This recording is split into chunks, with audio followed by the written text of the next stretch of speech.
بول چال کہانی کے معزز سامعین السلام علیکم۔ حضرت عیسیٰ علیہ السلام تیز تیز قدم اٹھاتے ہوئے ایک پہاڑ کی طرف جا رہے تھے۔ ایک آدمی نے بلند آواز سے پکار کر کہا، اے خدا کے رسول، آپ اس وقت کہاں تشریف لے جا رہے ہیں؟ وجہ خوف کیا ہے؟ آپ علیہ السلام کے پیچھے کوئی دشمن بھی تو نظر نہیں آتا۔ حضرت عیسیٰ علیہ السلام نے فرمایا، میں ایک احمق آدمی سے بھاگ رہا ہوں، تو میرے بھاگنے میں خلل مت ڈال۔ اس آدمی نے کہا، یا حضرت، آپ کیا وہ مسیحا نہیں ہیں جن کی برکت سے اندھا اور بہرا شفا یاب ہو جاتا ہے؟ آپ علیہ السلام نے فرمایا، ہاں۔ اس آدمی نے کہا، کیا آپ علیہ السلام وہ بادشاہ نہیں ہیں جو مردے پر کلام الہی پڑھتے ہیں وہ اٹھ کھڑا ہوتا ہے؟ آپ علیہ السلام نے فرمایا، ہاں۔ اس آدمی نے کہا، کیا آپ علیہ السلام وہ نہیں ہیں کہ مٹی کے پرندے بنا کر ان پر دم کر دیں تو وہ اسی وقت ہوا میں اڑنے لگتے ہیں؟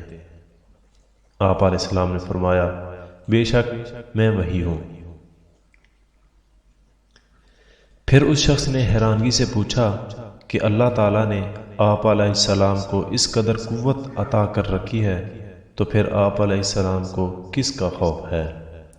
حضرت عیسیٰ علیہ السلام نے فرمایا، اس رب العزت کی قسم کہ جس کے اسم اعظم کو میں نے اندھوں اور بہروں پر پڑھا تو وہ شفا یاب ہو گئے، پھر پہاڑوں پر پڑھا وہ ہٹ گئے، مردوں پر پڑھا وہ جی اٹھے۔ لیکن وہی اسم اعظم میں نے احمق پر لاکھوں بار پڑھا لیکن اس پر کچھ اثر نہ ہوا۔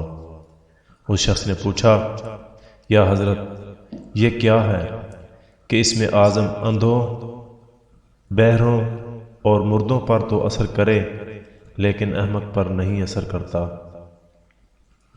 حالانکہ حماقت بھی ایک مرض ہے۔ حضرت عیسیٰ علیہ السلام نے جواب دیا، حماقت بیماری ہے، خدائی قہر ہے۔ اس لیے کہتے ہیں بے وقوف کی صحبت سے تنہائی بہتر ہے۔